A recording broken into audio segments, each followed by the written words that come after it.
The Dutch government has collapsed. Geert Wilders, leader of the far-right Party for Freedom, announced on Tuesday that his party is leaving the ruling coalition. The reason? A major disagreement over asylum policy. "I signed up for the strictest asylum policy, not for the downfall of the Netherlands," Wilders told reporters early Tuesday.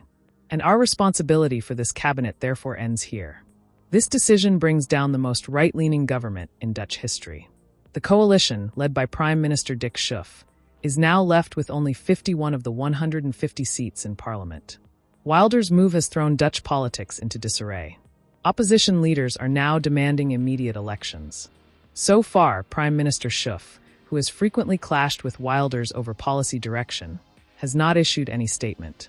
Polls show that if elections were held today, the PVV would likely lose some seats, but still remain the largest party, just ahead of the center-right People's Party for Freedom and Democracy.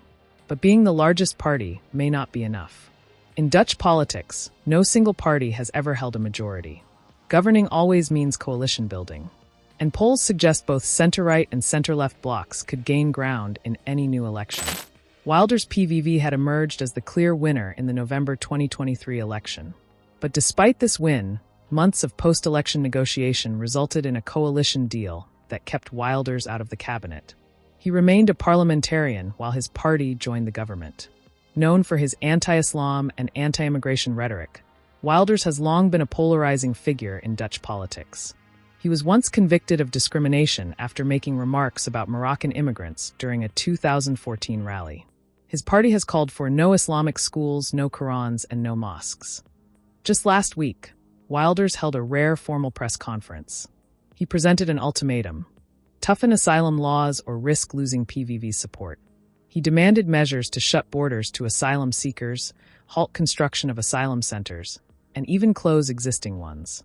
Ironically, the minister in charge of asylum and migration comes from Wilders' own party. Despite that, Wilders claims the coalition refused to adopt his proposals. And so, he says, the PVV had no choice but to pull out. "I could do nothing other than say that we are now withdrawing our support for this cabinet," he said Tuesday.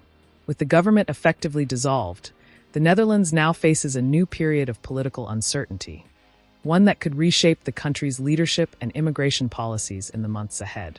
Stay tuned for more updates on this story. Subscribe to the Indian Express.